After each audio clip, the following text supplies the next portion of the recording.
दक्षिण भारत के प्रसिद्ध तिरुमला वेंकटेश्वर मंदिर से एक बड़ी खबर सामने आई है। तिरुमला तिरुपति बोर्ड ने अपने लगभग 500 मंदिरों के लिए 500 नए पुजारियों को नियुक्ति की प्रक्रिया शुरू की है, जिनमें पहले चरण में लगभग 200 पुजारियों को नियुक्त किया गया है। ये सभी हिंदू धर्म से जुड़े हैं और इन्होंने पुजारी बनने के लिए आवश्यक धार्मिक संस्कारों और परीक्षाओं को पास किया है। इस पूरी प्रक्रिया का संचालन तिरुमला तिरुपति देवस्थानम यानी TTD द्वारा किया गया है। सामाजिक दृष्टि से यह क्यों चर्चा में है?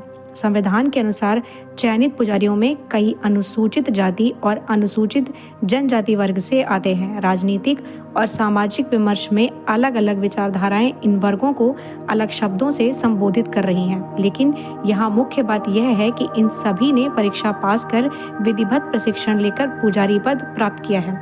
अब आते हैं सबसे चर्चित बात पर। कुछ लोग यह तर्क दे रहे हैं कि संविधान के अनुसार ये SC/ST हैं, राजनीति भाषा में इन्हें दलित कहा जाता है, सामाजिक विमर्श में अलग शब्द प्रयुक्त होते हैं, लेकिन मनुस्मृति के अनुसार जब किसी ने ब्राह्मण का कर्म और आचरण अपना लिया तो वह ब्राह्मणत्व की भूमिका में आ गया। यह एक व्याख्या है जिसे कुछ समूह प्रस्तुत कर रहे हैं। हालांकि यह भी स्पष्ट करना जरूरी है कि मनुस्मृति स्वयं बदलती नहीं है, उसकी व्याख्या अलग अलग समय में अलग अलग ढंग से की गई है। पारंपरिक व्याख्या में वर्ण जन्म आधारित बताए गए हैं, जबकि कुछ विद्वान कर्म और गुण आधारित दृष्टिकोण की भी चर्चा करते हैं।